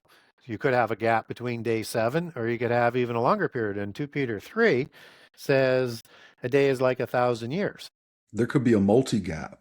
I don't think it's a Yeah, one-way argument that could there's be a multiple singular gaps. gap Yeah, theory. There's a multi-gap theory yeah, that is just as easily arguable. yeah. And people will say, well, clearly a day is when the sun comes up and it goes down. Well, I would remind people that the sun isn't in place until day 4, Exactly. right? So are you now saying the sun So day was one, in two, and effect three on are day one? defined. Yeah. Yeah, And you so is can't the play both MO sides of the field. Yeah, exactly. should we Exactly. now understand that as only 1,000 years, or now it changes because he's created the lights within the firmament? And it very well could be Probably both, not, but you Gary. could. So I'm It open to could, that as but well. when God introduces the first a day being right, sun going up and darkness coming, the sun setting, that could be just an integrated standard of how to calculate days moving forward. But Yes. it doesn't mean it was Uh, restricted to that same measurement of operation yes. day 1, 2, and 3. Yeah. And God is consistent. So what he's setting down Absolutely. for man is different than what God does and how that affects man or how long it seems for that to take place. Or So is time measured in the spirit realm? You know, I don't think that's a good well, question. yeah, it's a great question, and we don't know, but it still seems to be linear somehow, some way. But maybe that's how it plays out in the physical world. But if you get into time and time travel, I guess that would be sort of theoretically possible, but may not be permitted. But again, how does that affect the dimension of heaven? We don't know. Well, we think about prophecy. So when God is speaking either through dream, vision, through the ephod, still small voice, any which way he decides to deliver this information, you got to think it's almost circumvented maybe in the spirit, and then we assume it to be moment by moment, Yeah, kyrios, chronos, right? yeah, Linear in the yeah, physical, because the prophecy thing, I'm thinking about this from a time travel standpoint, but not a Hollywood futurist, yeah, movie yeah, time travel. Like, so God is speaking the beginning from the end. He's the Alpha and the Omega. He is, right? He knows all this stuff. So when he's whispering something to you, an event that didn't happen yet, yeah. even though that event would be tied in with this poetic idea of Hebrew being circumvented, it still is, it didn't happen exactly the way that God's going to cause it to happen again. So there's a part of the triune nature of man that almost interacted with a time travel scenario where, because when I hear things, Gary, I see stuff. I'll watch mini movie clips in my own mind. I'm very, what do you call this? Picture oriented, right? So I'll see things Yep. pictographically. And so it just makes me think in that sense of prophecy and time travel, are they once again, like you talk about, controlling the language war, controlling the narrative so that you're limited to the context of what they are okay you understanding certain things in? To a certain degree, Sure. but certainly the fallen angels don't have the same power God has. And God certainly, and Jesus Not even certainly, and the Holy close. Spirit is outside of time or above time. Exactly. So there's a Exactly. distinction there and a distinction of knowledge and power. Yeah, and who knows what goes on in the heavenly realm in terms of how that operates. But obviously, God is in complete control. Fallen angels do not get out of line in heaven, even when Satan goes to report. He is minding his P's and Q's when he's going there because he knows the power of God. So all right, let me bridge this because let's keep the underground thing or the stacked idea of Earth going. When Satan goes in the Book of Job, when God says, "What have you been doing? What you up to? Yeah, What's going on, yeah, buddy?" yeah, And he's like, "Hey, I've been traveling to and fro, yeah, up and down yeah, on the earth." So he's answering correctly and honestly. He's not yeah, trying to yeah, mess with God, and God yeah, receives the answer. So yes. this does this connect back to maybe the wormhole or the portal or the underground type conversation? What are we? Yeah, yeah. I mean, and is it just the Earth that he's going? Is he just restricted to the Earth, or is he can go through the whole universe? We don't know. But I think certainly within the firmament for sure, he would be permitted to go. But I don't know that. But I'm just sort of deducing that. And who knows? Maybe he can go outside the firmament. Maybe he has that Very technology interesting. to do that. Again, it's not all that clear. So I wanted to sort of go back and to finish on what's going on with this serpent.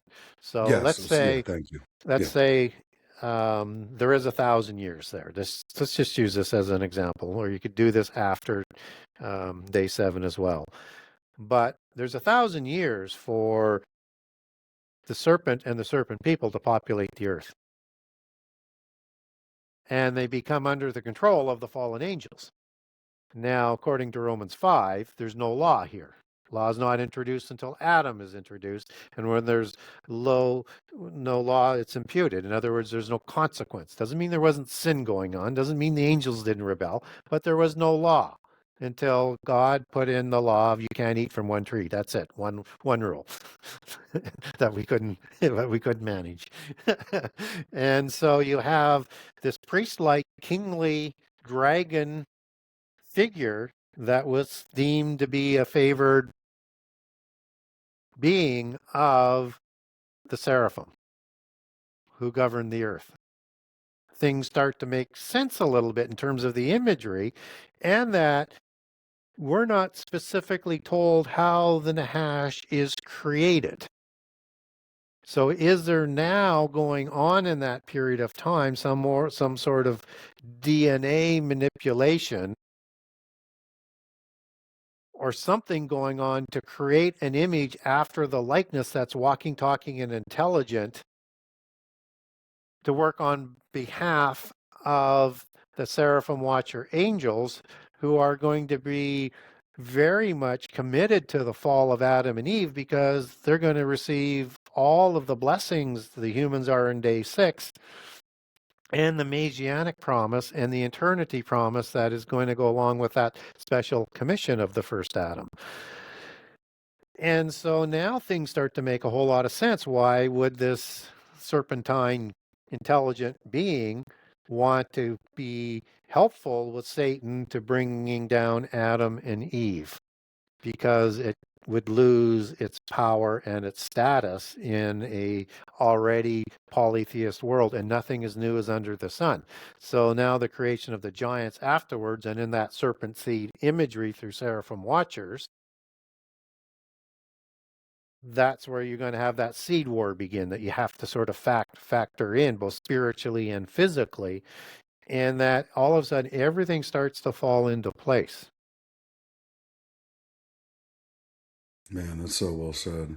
Very fascinating. And if that was a superior race that was in charge, just as the Nephilim took over, right, and controlled all of the religious aspect through the bloodline priests, whether they're Brahmins and Druids. Yeah. Understand that that's part of the organizational structure.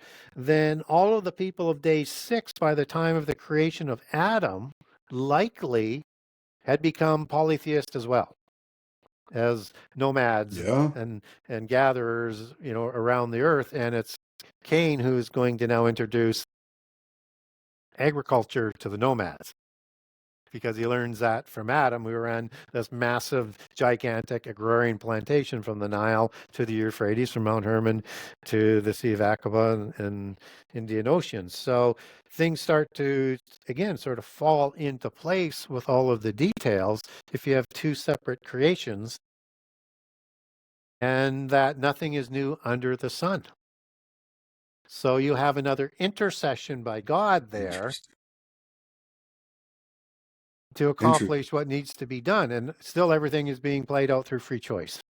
Okay, so I've entertained quite a number of conversations with Dan Duvall on these antediluvian and the pre-Adamite spirit realm, and listen, the text is suggesting much more. I think it's even weirder than what we're hinting at. But one of the things I do want to point out here quickly before I just hand it back to you to kind of keep pontificating and diving into this stuff. If there's two different creations of man, there's almost two different frequencies that man creation would be resonating at. Because the one where God breathed the metanoia, or he's breathing that spirit into, on the two different accounts that you're talking about. Yeah. One specifically says he's breathing a metanoia, a spirit into that man. We know, once again, Nikola Tesla was on it back in his day. Light, frequency, sound. This is basic scientific observation. When you have a cup and then you have, glass, and then you have something made of wood, they're reacting differently. So it is very interesting about the bloodlines mingling these two together, and what God calls Noah Tamim. He's righteous, pure. Tamim, I think, is the Hebrew word that means without blemish. Yep. The same word we would use for a spotless lamb. Yep. And it is interesting to now think about that in the context of like how all of it ripples out into all these other areas of cause and effect. It all fits together. Yeah. It starts to become clear. You're right. Yeah. And the original people of day six may not have had the ability to be resurrected in that spirit. Interesting. And there's different kinds of spirits. There's spirits of humans, of animals, of Absolutely. angels, Yeah. and of the tripartite nature of the godhood. And so when we look at fallen angels not knowing there's going to be a resurrection, which is why they want to have Jesus killed, all of a sudden now that breathing in of that spirit takes on a whole new understanding as a possibility, and that through that first Adam, and even though it's the same word as used in day six, it's a derivative of another couple Adam words. So without getting too deep into the minutia of the Hebrew, so Adam's a name for the new, but he's obviously part of the same species, right? And so you also have to account for four races that are going to show up after the flood. And so I think that happens likely with the wives of the four races. And because we have the sons, we know the genealogy, but we don't know the wives. And I'm saying they're probably, spiritually free and not contaminated as well through DNA manipulation and other things as well to start. And that this now makes sense from how things are legally passed on because Eve is the mother of all living. Living is Exactly. understood as the ones who can be resurrected. And with that intermarriage and through the lineage and the blessings, that now sets up downstream the ability for the resurrection, for continued living, to be raised up to be like angels, even though we have human fathers. Well, I mean, this fits all of what you're saying fits right into this narrative I'm listening to and watching and listening to in my head of the sense of those who are gods hear his voice, Yeah. right? And then we have Pan, this god that we get pandemic and pandemonium, and right, and he's responsible for playing a frequency Yep. that would cause disruption, disorder, chaos, murder, whatever you want to call it.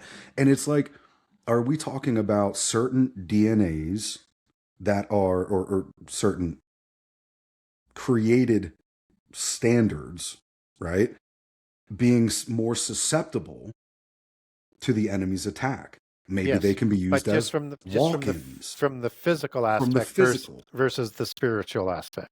Correct. That's so interesting, Gary. And So when Jesus came, when he gave the allegory of him as the good shepherd, yes, is that the sheep follow him because they can hear him and they they know recognize his who he is. voice. Yes.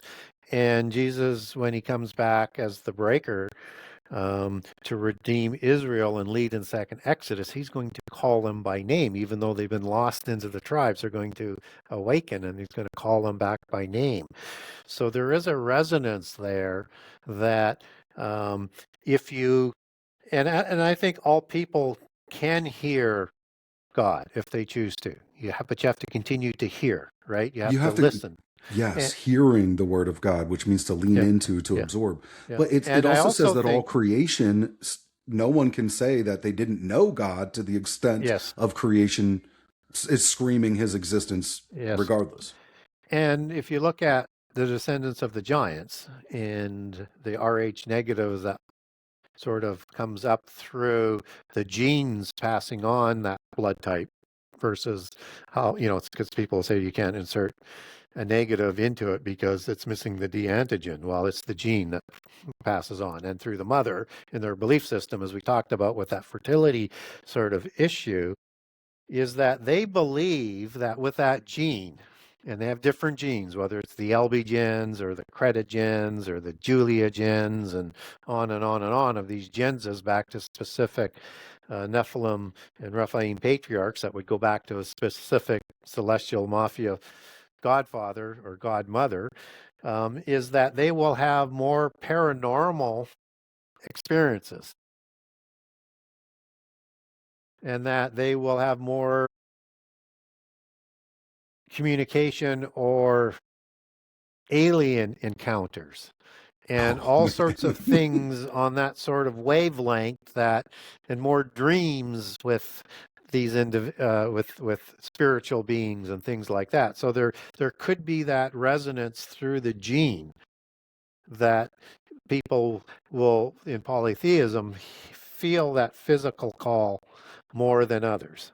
Just as That's with so interesting. Christians, you might feel the call. Well, I mean, I think God can overrule anything, so anybody can hear God's call if you're willing to listen. Well, I completely agree with that. I completely agree with that. I mean, it it's the it's ringing the bell of those who are raised to know Yeah, the Lord. Right? What yeah, does the yeah, parable say? It's like yeah, raise the child in the way that yeah, they should go, yeah, and when they yeah, get older, they will not depart from it. yeah. Now, But then you have here, the here's prodigal son story. you do, but if I can just finish, because this is Please do. so important to understand the analogy that was put down in that Good Shepherd analogy. Understand that sheep are essentially blind. They can see, but they're blind. Yeah. And this is the analogy for humans, because we're being blinded by those who rule this world. But their hearing in the sheep is extraordinary. And that's what they've used to follow the shepherd. And that's why that whole analogy is just so perfect. And so you have to lead from in front, just as Jehovah of the Elohim led second Exodus, he will lead as he led first Exodus, he will lead second Exodus, and you can't lead from behind. You can't lead from invisibility, as the invisible hierarchy is trying to do for God's people. And understand, all names are written in the book of life. We all have the ability to leave that name in or have it blotted out. So who are you listening to? Gary, that is phenomenal. I mean, look, with the time we have left, there's one thing I got to bring up, and this is going to be a dramatic shift. Okay, I listened. Obviously, my buddy Pete over at the Days of Noah. Shout out to him. We were having conversations off air about the aquatic episode, right? And then Yeah. he knew he had you scheduled, and then he, kind of started going into this conversation that landed to hermeneutics with you. And you haunted me with that conversation, Gary. So I'm going to spend maybe the last like 20 minutes just kind of helping me to understand that, because this is a major for me. And not to take away from the late Dr. Chuck Missler at all. Okay, I think we all have a little something wrong and we all have a little something right. That's my quote. But he did talk about hermeneutical hygiene, right? And so when I heard you dismantle hermeneutics and what you understand about it, I mean, I agreed, but then I said, what word would we use in place to talk about maybe precision or a healthy approach to be genuine to the literal Yeah. translations of the scripture? What Open it up. What's going on with Hermes and hermeneutics Yeah. and all of this different Yeah. stuff? Let's just hash this thing out for a minute. So hermeneutics is, if you get into prophecy and discussions, people will roll out this wall. The hermeneutics will tell you this, and they use it as a superior position, and you can't argue against it because you're blaspheming and doing all sorts of horrible things. Well, hermeneutics is something we want to be careful of, and it gets blended in something we should be aware of, which is called topology. And topology is the understanding of like things. And topology in the Bible is what we use to define allegory and events, and particularly doctrines and prophetic events.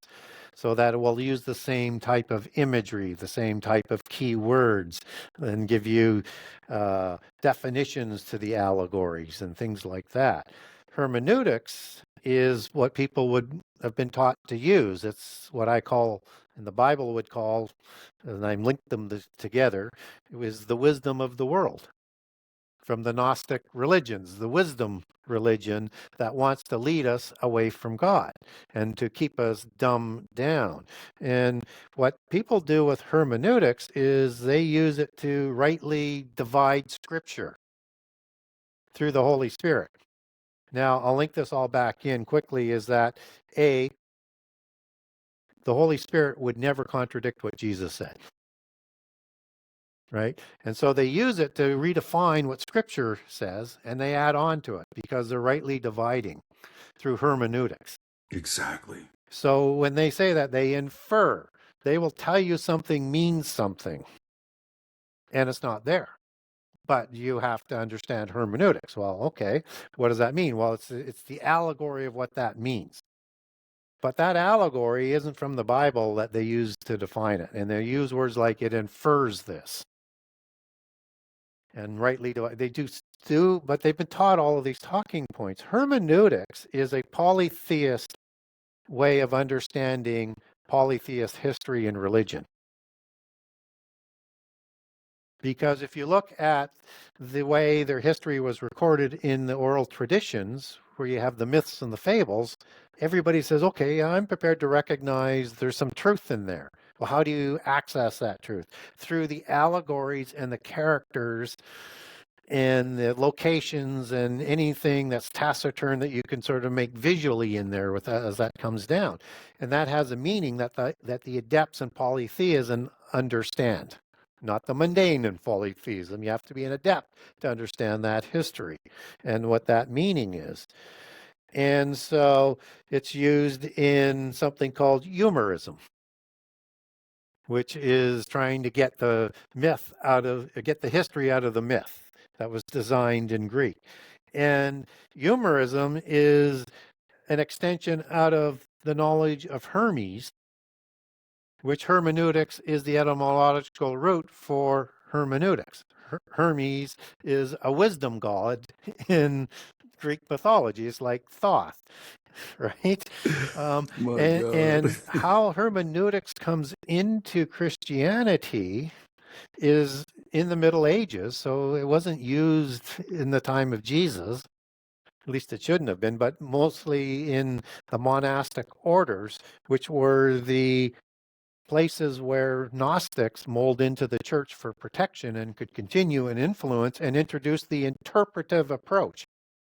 Cool. Hermeneutics is the interpretive approach. So you want to know whether or not you should be understanding literal or interpretive. Understand interpretive approach is the approach of polytheism, and they apply that to the Bible. And the Gnostic moles try and get you to say, well, it doesn't really say that. Here's what it really means.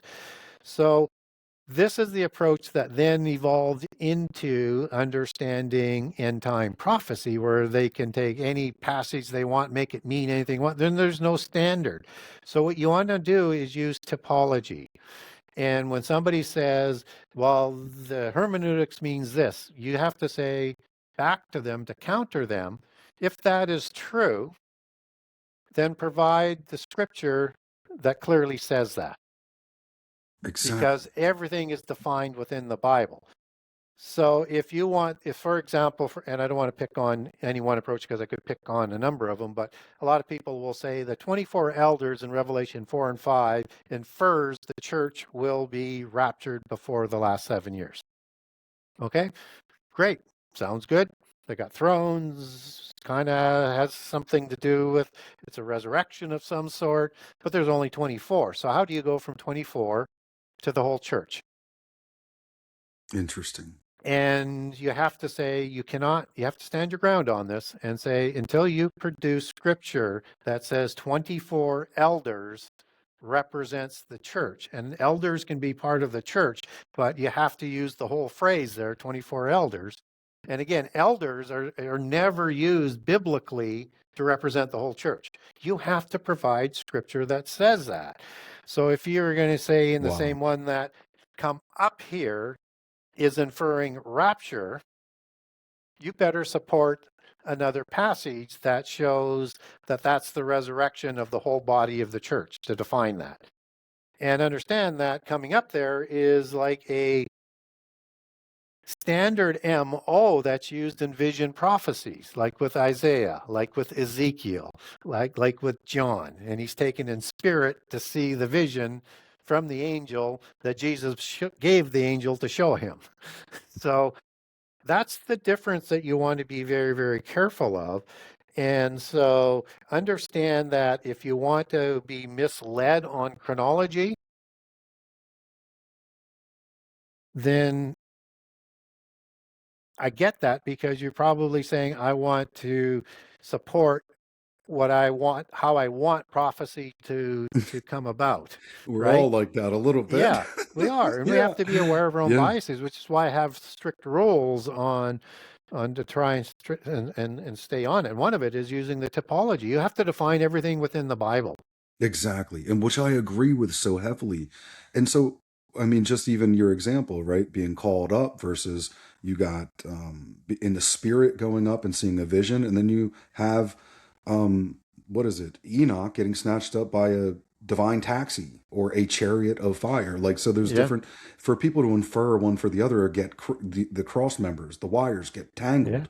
It's a messy. It really is. And I wish that there was a really easy answer to get people all on the same page, but that's just not going to work. It really does point back to is our interest because we're hearing the voice of the shepherd?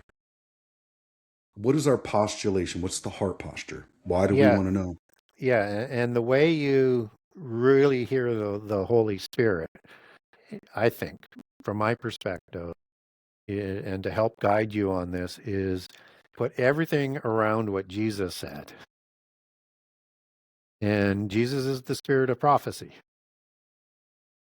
And do not rewrite what Jesus said. So as you get into the various eschatological approaches, they have to rewrite what Jesus said. Well, elect doesn't mean elect there. Well, when he comes in the clouds, that's at Armageddon, even though there's no Armageddon events there. They have to add things in, and they'll say, well, that's the second coming. That's not rapture. Well, does he come first for rapture? Yeah, well, wouldn't that be the second coming? Well, he's not, his feet are on the ground. Show me the scripture for his feet has to be on the Exactly. ground that says second coming. Oh, In it's fact, so show good. me second coming in the Bible somewhere. We only get one, what's where he appears again in Hebrews 9:28, and that's for salvation and reward, not wrath and vengeance and war. So the typology of those events you have to line up as well, and it gets a little bit critical when you get into the harvest. There's a harvest of the wheat and there's a harvest of the tares, and you have to use the events in the harvest and line that up for each of the two harvests and not conflate it into one. Man, that's so well said. Is there any connection with the sheep and the goat nation parable to the wheat and the tare? Is there any Yeah, like it's the same type of sort of same type of allegory. Yeah, so okay again, it's typology the almost, right?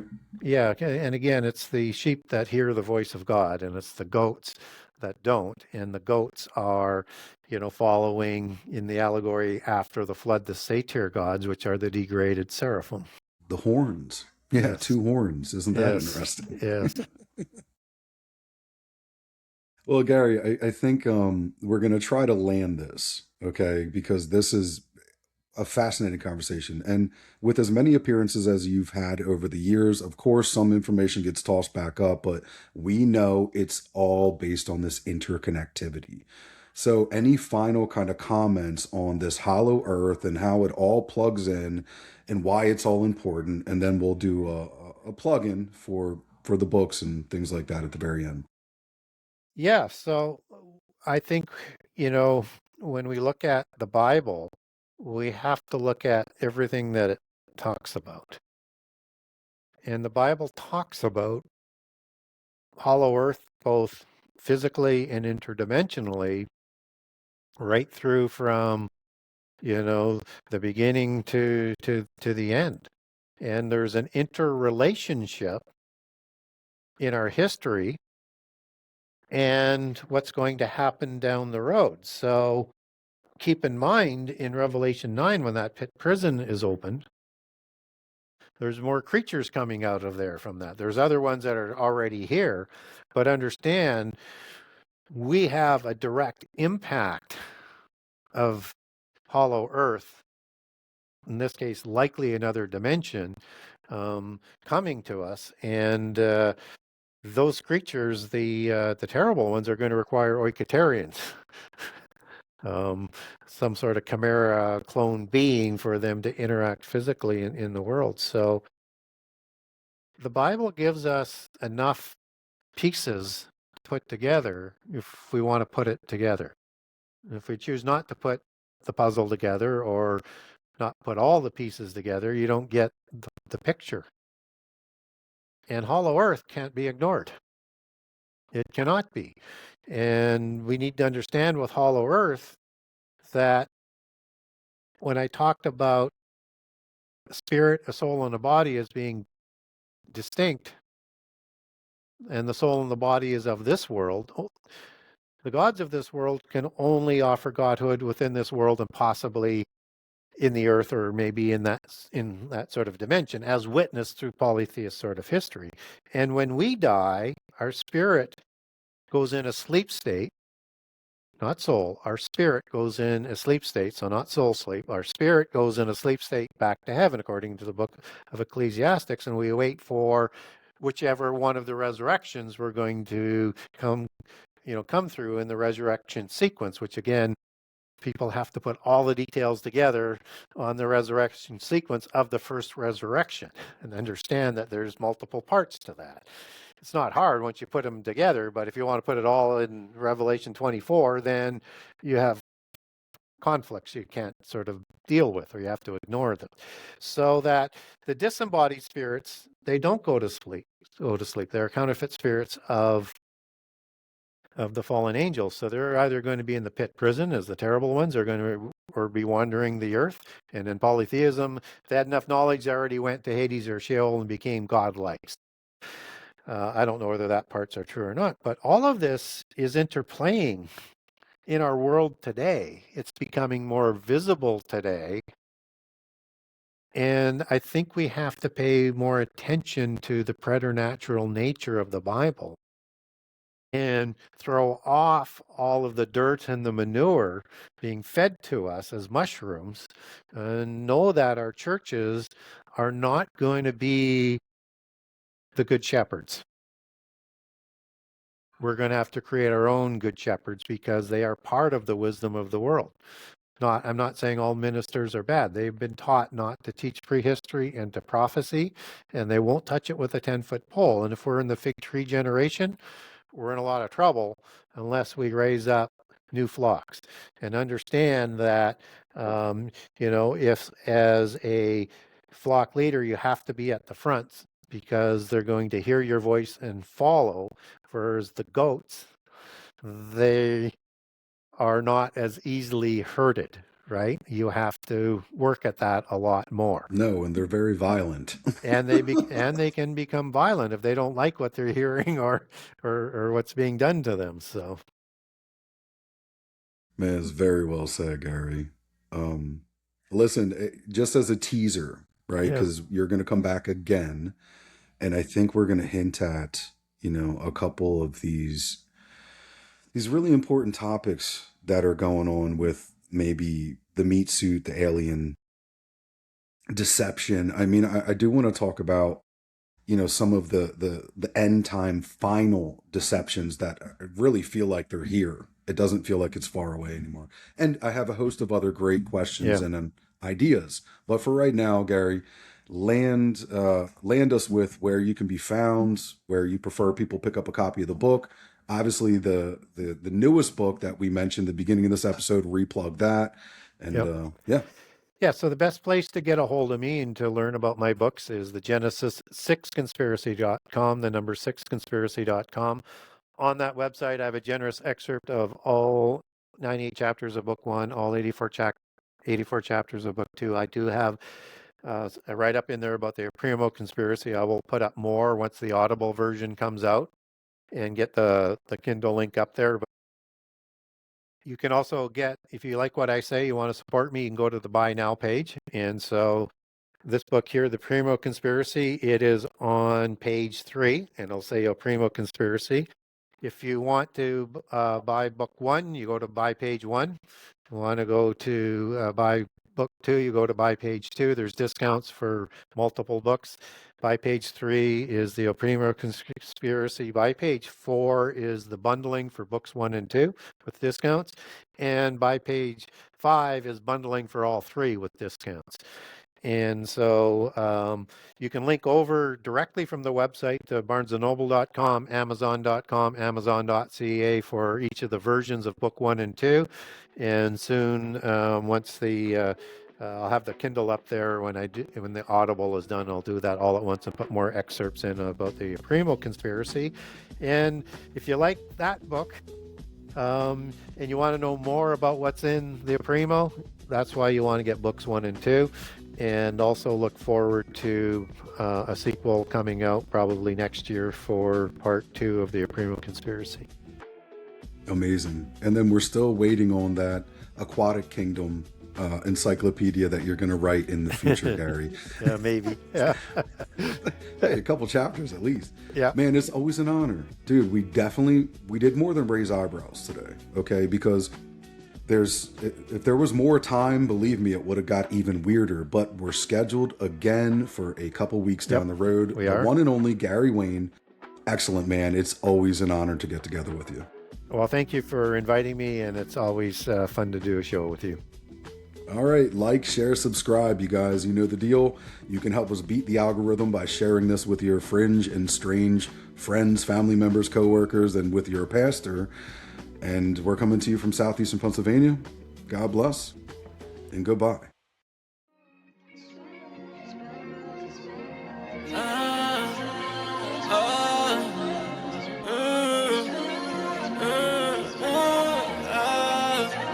That's right, trust no one. Daylight, stay bright, you stay light. Daylight, you stay bright. Daylight, you stay light. You daylight, you stay light. You daylight, stay bright. It's better with you. Daylight, you headlight. You stay bright. It's better with you.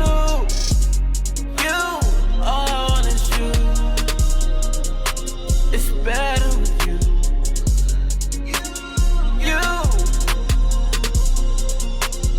All I want is you. If I showed you the scars, would you turn away? If I lowered the walls, would you come and stay? If I opened my heart, would you shine your light? If I let this thing start, hold me through the night. Canceled and brave, come take a ride with me. Let's take a look at all the things in life we're supposed to be. Look me in the eyes, I wanna see a light shine. Beauty and passion, just like it's the first time. Oh my baby, I'm a gentleman at heart. Unless you in the service of my enemy, a worker of the dark. I speak light words in heavy moments. Light in my eyes, staring back at dark opponents. Lord help me now. You stay light.